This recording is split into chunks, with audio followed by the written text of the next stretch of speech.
Le groupe parlementaire PDCI informe l'ensemble des populations ivoiriennes, les militants et militantes du PDCI, les sympathisants et sympathisantes du PDCI, que la convocation initialement adressée à Brédoumi Kouassi Soumaïla Traoré, député de la nation et porte-parole du PDCI, est annulée. C'est l'occasion de remercier le président de l'Assemblée nationale, son Excellence Adama Bitogo, Monsieur le ministre de l'Intérieur et de la Sécurité, le général Vagondo Diomandé, pour leur grandeur d'esprit et leur sollicitude pour le règlement dans le dialogue de cette situation. Fait à Abidjan le 29 avril 2025, député Simon Doho, président du groupe parlementaire PDC à l'Assemblée nationale. Vous avez entendu, non? On dit, hier là, il y avait plein contre Brédoumi Soumaïla Traoré. Il devra aller pour répondre de cette convocation. Aujourd'hui, 30 avril 2025 à 11 h. Mais dès que la plainte est sortie et qu'ils ont bel et bien reçu la plainte entre leurs mains, ceux qui jouaient les durs, ceux qui ont promis l'apocalypse à la Côte d'Ivoire, ils ont commencé à trembler. Ils ont commencé à trembler. Ils ont commencé à trembler. Et qu'est-ce qu'ils font?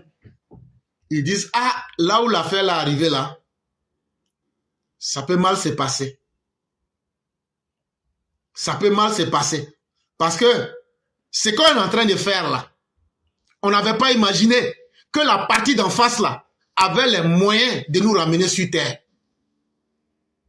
Ah, on dit Brédoumi Soumaïla, c'est toi qui as parlé de... C'est toi qui as joué les durs de...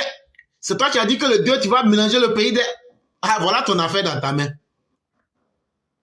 C'est là Brédoumi Soumaïla a appelé Simon Doho. Il dit, ah, affaire là où c'est arrivé là. Quand moi je me regarde là. Ah, prison, c'est pas bien pour moi actuellement. Parce que là-bas là, c'est pas évident. C'est vrai qu'on est en train de jouer les durs. Mais le Sénégalais, lui, s'est déjà exilé en France. Ça là. On a vu ici les Guigalieux partir en prison. On a vu des gens, la maison même de Bédier encerclée. Ça là, Alassane Ouattara n'est pas un plaisantin. Le régime du RHDP là, ce ne sont pas des plaisantins. Hein. C'est qu'on va faire là. Simon Doho, en tant que président du groupe parlementaire PDCI là, il faut aller, tu appelles Adama Bitogo. Il faut appeler Adama Bitogo. Il faut lui dire qu'on demande pardon. On demande pardon. Affaire de prison là. Et ils n'ont qu'à avoir, ils n'ont qu'à faire à cause de Dieu. On n'a qu'à enlever ça dedans. C'est là, Adama Bitogo leur a dit, et je cite, au style direct, sans rien changer dans ses propos, notre institution ne saurait être utilisée comme un moyen de se soustraire de nos obligations de citoyens devant la loi. En français simple, il dit, être député là, tu ne peux pas te cacher derrière ça pour violer les règles de la nation et puis tu vas dire que non, comme tu es député là, tu ne vas pas payer les conséquences. En réalité, ces bandes d'idiots qui sont députés en Côte d'Ivoire ne savent pas qu'un député là, quand tu es pris dans le flagrant délit là, ton immunité ne te couvre pas. Or, avec les déclarations de Soumaïla Brédoumi, avec ses propos qu'on a déjà enregistrés, il est déjà dans le flagrant délit. Et je vous fais écouter certains de ses propos. Et une telle attitude parce que, croyez-moi, nous qui avons vécu ces dernières 30 années dans notre propre pays, assis dans notre propre pays, ayant vu les vertes et des pas mûres, tout propos qui nous ramènerait aux questions ivoiritaires suscite en nous le mécontentement total. Alors, ivoirité, nous on s'en fout d'ivoirité. On connaît l'histoire de ceux qui sont au pouvoir. C'est des Maliens, c'est des Burkinabés, c'est des Guinéens. Et puis nous, Ivoiriens, on va céder à leur place. Au nom de quoi?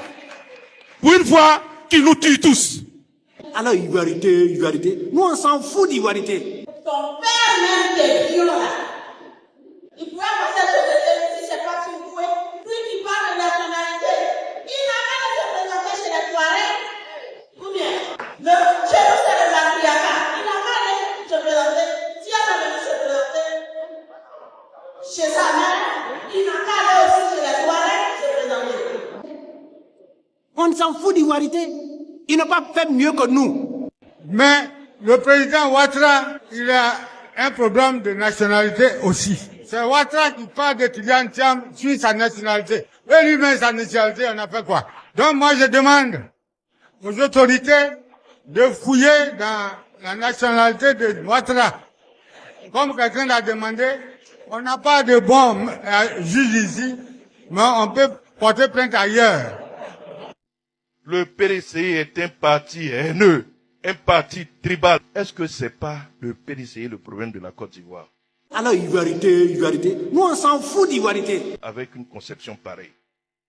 Est-ce que c'est pas eux leur problème? Mais chez nous, c'est le matriarcat. Il n'a pas allé se présenter.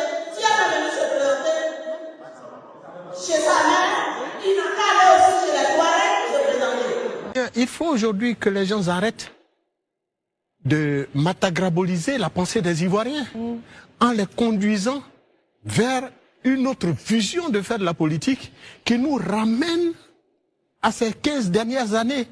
La question ivoiritaire, c'est le même PDCI qui nous l'a envoyé dans ce pays. C'est pas un autre parti politique. Alors, Ivoirité. Nous, on s'en fout d'Ivoirité. On s'en fout d'Ivoirité. Ils n'ont pas fait mieux que nous. Et moi ou quelqu'un d'autre en Côte d'Ivoire qui a été accepté, dont la candidature a été acceptée par nos institutions, n'est pas vrai ivoirien. C'est des propos qu'il faut condamner.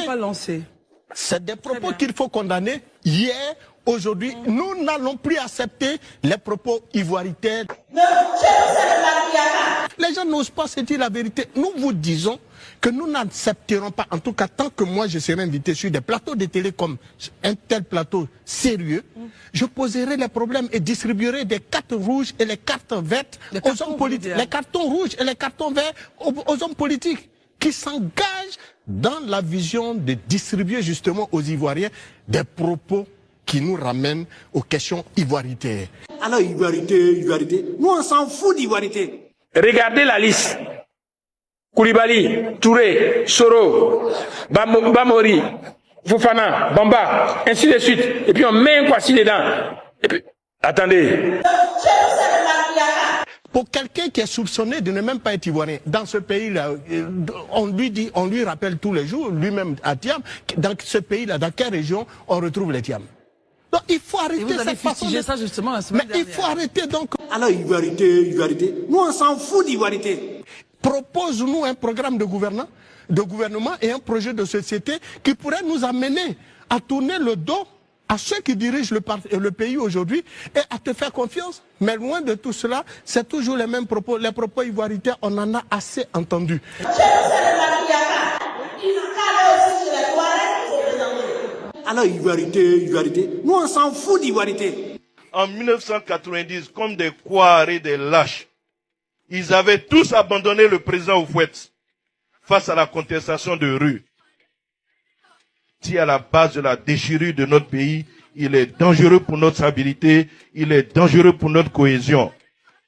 Je voudrais ici vous dire merci et appeler tous les Ivoiriens, les vrais, ceux qui ont la paix en religion, à se joindre à nous, ceux qui croient au développement, à se joindre à nous. Tous ceux qui sont encore dans ce parti, ce vieux parti avec lesquels nous parlons, et on est nombreux ici à leur parler, ce parti qui refuse de faire sa mue, nous vous tendons la main. Ceux qui n'ont pas su saisir l'opportunité du RHDP, quand on le créait en 2005, nous vous tendons la main. Venez pour que, ensemble, nous puissions construire une Côte d'Ivoire du développement, une Côte d'Ivoire de la paix. Je vous invite à nous rejoindre pour que, ensemble, nous puissions tuer ce serpent de la haine. À tous ceux qui sont déçus des escroqueries morales de tous ces mythomanes au plus haut niveau, venez rejoindre le chemin de la vérité. Venez rejoindre le chemin du développement. Il est temps, au nom de la Côte d'Ivoire, de sauver notre pays et de réussir à réduire le PDCI à l'état de vestige dans le nord et de relique dans le sud. Pourquoi ce choc? J'étais choqué parce que vous n'êtes pas baoulé. Bon, ça, les gens le disaient, mais c'est pas ça. Parce que je savais qu'ils n'étaient pas baoulés, puis j'ai adhéré au PDCI. Donc ça m'aiguille sur le corps.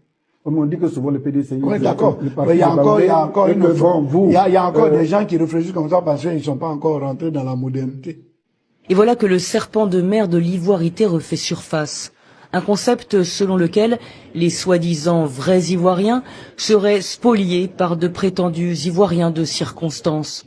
Des djoulas, pour la plupart, venus des pays voisins dans les années 60, à l'appel du président Houphouët-Boigny, pour travailler le cacao, le café et les VA. Un concept sorti du chapeau dès 95 par Henri Konan Bédier lui-même. Un outil redoutable pour écarter son rival Alassane Ouattara, accusé d'être burkinabé. Donc vous avez entendu, non? C'est tout ça là, les gens ont mis devant eux et les gens leur disent, on sait que vous êtes un parti tribaliste.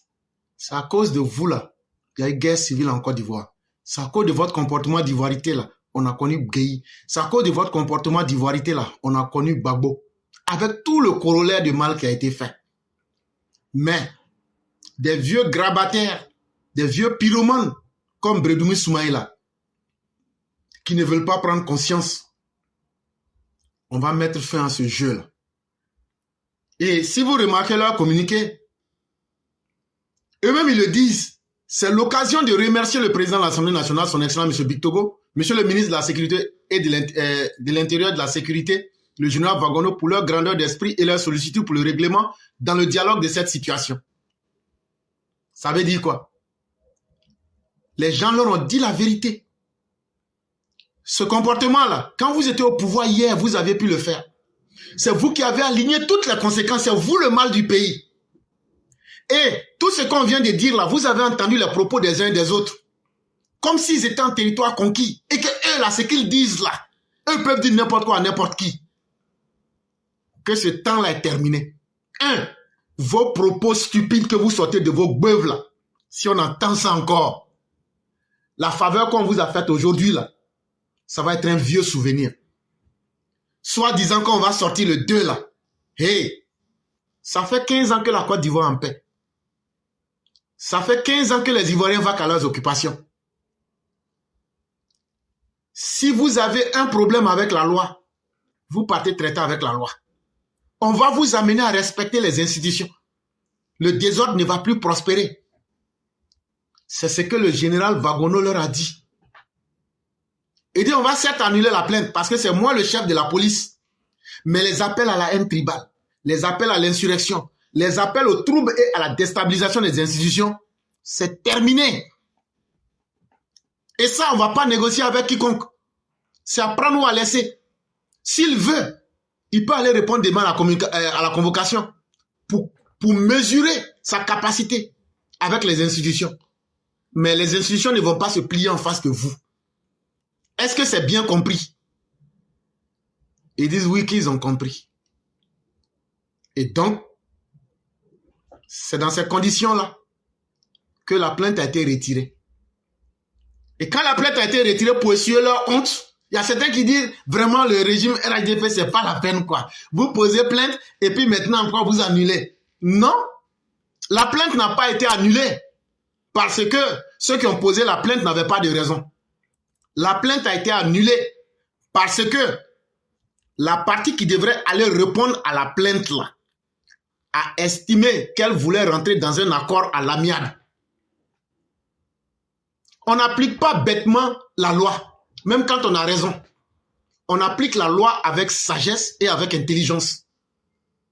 Même quand tu as un problème avec quelqu'un, que tu as posé plainte contre la justice là, si la personne dit « je veux qu'on ait qu'à traiter à l'amiable là », c'est toujours mieux et c'est toujours plus facile. C'est dans cet état d'esprit, comme vous voyez dans leur communiqué. S'ils n'avaient pas trouvé quelqu'un en face d'eux pour communiquer, s'ils n'avaient pas trouvé des gens qui ont la grandeur d'esprit et de la sollicitude pour le règlement par le dialogue là, votre Bredoumi là, il sera en cabas à ce moment. Allez reprendre le document produit par le PDCI. Les éléments qui ont fait que la plainte a été annulée sont dedans. C'est parce qu'ils ont trouvé des gens suffisamment responsables qui ont une grandeur d'esprit, des gens qui ont l'esprit suffisamment ouvert, des gens qui tiennent compte de l'intérêt national Des gens qui ne sont pas contre des individus, mais surtout des gens qui ont une sollicitude, qui veulent tout régler dans le dialogue. C'est parce qu'ils ont trouvé Adama Bictogo, c'est parce qu'ils ont trouvé Djumani Vagondo, des personnes d'une grandeur d'esprit et d'une sollicitude dans le dialogue, c'est tout. Mais ce n'est pas un problème personnel. Si c'était un problème personnel, là, non, ce n'est pas notre problème. La Côte d'Ivoire n'est pas le problème d'un individu. Et on ne va pas troubler la paix des individus. À partir du moment où eux-mêmes ils sont allés se condamner à dire qu'ils ne vont plus répéter ce qu'ils font là, les discours de haine, les insurrections et les troubles et des déstabilisations des institutions, ça veut dire qu'eux-mêmes ils se sont condamnés. On va les prendre à l'acte et tout le monde retiendra cela. Et donc, ne croyez pas que les gens se sont assis et puis ils ont dit bon, on va annuler. La déclaration même des gens du PDCI dit qu'ils sont allés demander pardon. Ils ont passé par Adama Bictogo pour aller demander pardon à Djumani Vagongo, qui est le chef de la police. Ce que Djumani Vagongo leur a dit là, je vous ai dit. Il dit donc comme ils ont compris, il n'y a plus de raison. On va leur donner le bénéfice du doute pour voir s'ils vont répéter encore ces propos-là. Et donc dans les jours à venir, on va maintenant regarder leur comportement. Ça, c'était très bon à savoir. Et c'est dans ces conditions-là donc que la plainte a été annulée. Je voulais me prononcer sur l'affaire, sur cette affaire de convocation qui avait été envoyée au PDCI à l'effet d'aller entendre Soumaïla Brédoumi, qui a eu des déclarations incendiaires appelant les militants du PDCI à descendre dans les rues à partir du 2 mai. Mais moi, je crois qu'à un moment donné, il est important de rappeler certains faits à tous ceux qui nous écoutent, à tous ceux qui sont vraiment soucieux de la paix en Côte d'Ivoire. Comme on le dit, on ne peut pas construire une nation sans son histoire. Il faut toujours faire recours à l'histoire pour pouvoir mieux préparer l'avenir. Donc c'est en cela que nous autres là, nous nous sommes donné le devoir de toujours faire le rappel à l'effet de permettre aux gens de savoir ce qui s'est réellement passé en Côte d'Ivoire. Nous sommes dans les années 1999 et tout le monde connaît ce qui s'est passé. Et feu, le président Henri Konan Bédié était le président de la République. Et il a gouverné ce pays-là pendant 6 ans dans la dictature. Et personne ne pouvait parler. Même si tu étais un maire, tu étais, comment on appelle, un élu, que tu n'étais pas du PDCI, tu n'avais pas le droit de parler n'importe comment. Et vous vous souvenez que le même Henri Konan Bédié, président du PDCI, président de la République, a foutu toute la direction du RDR en prison. Parmi ceux qu'il avait mis en prison, qui faisaient partie comment on appelle, du secrétariat exécutif, encore toute la direction, mais il y avait des députés dedans. Amadou Gon était député. Kandja Kamara était député. Et on ne peut pas tous les dire. Ariel Dagri Diabaté était député. Et tous, ils étaient tous il y a beaucoup de députés qui étaient dedans. Mais est-ce que ça a empêché Henri Konan Bédié de les mettre à la maca? Mais avec l'immunité parlementaire. Mais Henri Konan Bédié n'a pas regardé ça. Il a juste voulu sauver son fauteuil parce que pour lui, la direction du RDR était une menace. Et donc, comme il n'a jamais accepté le débat contradictoire, il a donc préféré les mettre à la maca sans convocation. Donc, ils se sont retrouvés là-bas. Mais pourquoi aujourd'hui ceux qui parlent d'humilité parlementaire ne parlaient pas d'humilité parlementaire en ce moment? Mais on pourrait bien comprendre s'ils avaient dénoncé. Mais les mêmes cadres du PDCI, les mêmes militants du PDCI, qui disent qu'ils s'en foutent de la loi là, et que Soumaïla Brédoumi est couvert par l'immunité parlementaire. Mais Amadou Gon et les autres n'étaient-ils pas aussi couverts par l'immunité parlementaire pour qu'on les jette à la maca? Donc ils ont été jetés à la maca. Donc la Côte d'Ivoire ne s'est pas embrasée. Et donc aujourd'hui, quand on convoque Soumaïla Brédoumi, qui est député de la nation, qui ne sait pas tenir sa langue, qui ne sait pas que lui, il est un homme de loi, mais quand on l'interpelle pour aller l'entendre, je crois que on ne doit pas s'immiscer là-dedans, il faut laisser, il faut aller l'entendre. Mais il a eu son salut grâce à Adama Bictogo. Parce que quand il a été convoqué, ils ont vu venir la menace. Parce qu'ils ont su que les choses allaient mal se passer pour eux.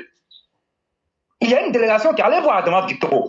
Une délégation des députés PDCI sont allés voir Adama Bictogo pour dire à Adama Bictogo de vraiment user de tout son poids pour que la convocation soit annulée. Et Adama Bictogo, il a appelé Vagondo et ils ont annulé la convocation. Mais il a rappelé certains faits. Et il leur a dit qu'on ne peut pas continuer à se comporter comme ça. Qu'il change de comportement. Et moi, je crois que là, Adama Bictogo ne devait pas intervenir.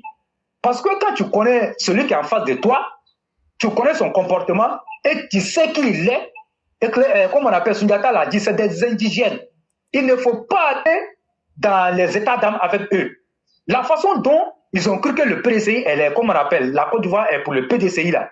Et ils ont mis nos députés en prison qui ne demandaient que, comme on appelle, leurs droits, mais ils n'ont pas été écoutés. Mais pourquoi aujourd'hui, on va penser que c'est eux là qui ont le titre foncier, qui ont l'ACD de la Côte d'Ivoire? Ils peuvent tout dire et à chaque fois on dit oui, au nom de la paix. Mais celui qui est en face de toi, est-ce que lui veut la paix? Mais ce n'est pas comme ça, il faut chercher la paix. On lui dit celui qui, comme on l'appelle, celui qui cherche la paix, là aussi, il doit préparer la guerre. Donc on ne peut pas, ils ne sont pas au-dessus des lois. La façon dont l'immunité parlementaire de nos députés à l'époque n'ont pas été levées et puis ils ont été jetés là. Mais qui va venir nous dire quoi? Mais ce n'est pas parce que quand tu es député que tout est permis pour toi. Tu dois dire n'importe quoi sous le couvert de cette humilité-là. Non, il faut arrêter. Il faut arrêter. Ça, c'est l'un des points faibles de notre pouvoir là qui est là. Moi, je le dis en toute honnêteté. On n'a pas dit oui, en politique là, les compromissions ne peuvent pas finir. Quand on est en politique, il faut s'attendre comment on appelle, aux compromissions. Mais les compromissions ne doivent pas donner le droit à certains pour qu'ils pensent qu'ils sont, comme on appelle, au-dessus de la Côte d'Ivoire. Non, c'est ce que nous déplorons. C'est ce que nous déplorons. Et ils étaient tous contents. Quand ils ont envoyé toute la direction du RTR en prison, ils étaient tous contents. Ils sont qui? Quand vous-même vous regardez le visage de ce Soumaïla Brédoumila, c'est quelqu'un à qui on doit faire pitié? C'est à quelqu'un comme ça, comme on appelle, on doit toujours faire des faveurs? C'est qu'ils disent là. Mais c'est dangereux. Et ce qu'ils sont en train de préparer là, qui sait ça? Il faut nous arrêter. Donc ça veut dire qu'aujourd'hui là, ce qu'ils ont dit là, donc demain on peut venir, étudiant Tam peut venir demander pardon et puis ils vont dire oui, on va mettre le nom d'étudiant Tam, on va enlever toutes les poursuites judiciaires ou bien la sanction qui est tombée sur eux, on l'enlève. Et puis on le met sur la liste électorale. Moi je vais toujours le répéter. Si c'est comme ça là, quand ça va arriver, il faut avoir aussi l'honnêteté et la justesse aussi. Si vous voulez être raisonnable avec vous-même, vous mettez Laurent Gbagbo, vous mettez Blé Goudé, vous mettez, comment on appelle, Guillaume Soro, et puis la République va fonctionner. C'est quelle façon de faire la politique comme ça là? Ils sont qui? Ils sont qui? Si c'est à cause de la Côte d'Ivoire va s'embraser, nous on est d'accord. On est d'accord avec ça? On est d'accord avec ça? Cette situation dont nous vivons là, qui a créé ça? C'est eux qui ont créé? Vous savez que votre président, celui que vous avez choisi, c'est quelqu'un qui ne remplit pas les conditions. Mais malgré ça, vous êtes entêté. Donc c'était pour venir faire ce genre de choses-là et rendre comme si c'est le pouvoir qui est méchant, c'est le président Alassane Ouattara qui est méchant. Est-ce que c'est lui qui a la justice? Il faut que les gens arrêtent ça. Que ça soit la dernière fois que Bictogo fasse ça. Moi, je le dis honnêtement, il faut arrêter. Ce n'est même pas bon. C'est pas bon même pour, comme on appelle. Parce que si vous faites ça, demain, d'autres députés peuvent se lever pour faire du n'importe quoi. Mais quand ils vont se lever pour faire les déclarations, mais est-ce que vous aurez le courage même de dire oui, il faut les convoquer? Et ce qu'ils ont fait, c'est dangereux. Pourquoi? Parce que déjà les gens sont en train de dire que la justice est instrumentalisée par le pouvoir du RHDP. Mais quand vous venez vous comporter comme ça, c'est en train de donner raison à ceux qui pensent que c'est une justice qui est téléguidée et qui fonctionne en fonction, comme on appelle, des démarches ou encore de ce que le pouvoir dit. En l'occurrence, le président Alassane Ouattara. Parce qu'être président de l'Assemblée nationale, ce n'est pas n'importe qui dans le pays. Il fait partie des dauphins constitutionnels. Mais si celui-là parle, ça veut dire que le président Alassane Ouattara a parlé. Moi, c'est comme ça, moi, j'analyse les faits. Donc, vous êtes en train de dire aux gens que réellement, c'est le RDP qui manipule la justice. C'est le RDP qui dit qui choisit les gens qui doivent aller en prison ou ceux qu'on doit aller entendre. Moi, c'est comme ça, moi, j'analyse. Et c'est très dangereux, cette façon de faire. Il faut arrêter. Moi, c'est ce que je voulais dire. Si c'est le cas d'Ibrahim Traoré, là, ça, c'est un dossier classé. C'est un dossier classé. Ça, là, c'est un dossier classé. Il faut que les gens comprennent ça. Ceux qui savent, là, savent. C'est un dossier classé. Donc, toutes les accusations qu'il fait contre la Côte d'Ivoire, ça, c'est son problème. Ça n'engage que lui. Des gens vont venir le déstabiliser qui ne sera même pas la Côte d'Ivoire. Donc, il n'a qu'à laisser ça. Et réglons nos problèmes ici. Ce qui se passe chez nous ici, ce n'est pas ça qu'on appelle un état de droit. C'est pas ça un état de droit. On a vu aussi même Bédié quand il était au pouvoir. Est-ce qu'il avait comment on appelle, il n'avait pas de retenue dans ses propos? Et c'est la même qui continue avec ces vieux du PDCI là. La Côte d'Ivoire n'est pas un royaume à camp. Moi, je vais toujours le répéter. Donc, vous créez une situation et la nuit, vous courez pour aller demander pardon. Mais quand les gens vont faire ça, vous-même, vous allez sortir pour dire, oui, que c'est le RADP qui manipule la justice. Non, vous devez laisser Kouyaté va aller l'entendre et puis on allait voir ce qui s'est passé, même s'il n'avait pas été interpellé. Mais au moins, on sait que les gens sont allés lui parler à l'effet de, comme on appelle, d'avoir un langage apaisé. Mais tout de suite là, vous appelez les gens pour qu'on annule la convocation. Et ils sont fiers. Éclairé, merci. Je vais m'arrêter là. Merci beaucoup, le roi du printemps. C'est ici que prend fin le festin intellectuel du jour. Nous disons merci à tous ceux qui nous ont permis de faire le direct aujourd'hui et tous ceux qui ont pu assister. À vous-même, nous disons merci. On va se retrouver demain pour la voix du militant. Merci infiniment à chacun et à chacune et excellente soirée. Merci beaucoup, Éclaireur. Merci. Merci à tout le monde et puis bon, demain c'est un autre jour. Merci. Merci beaucoup.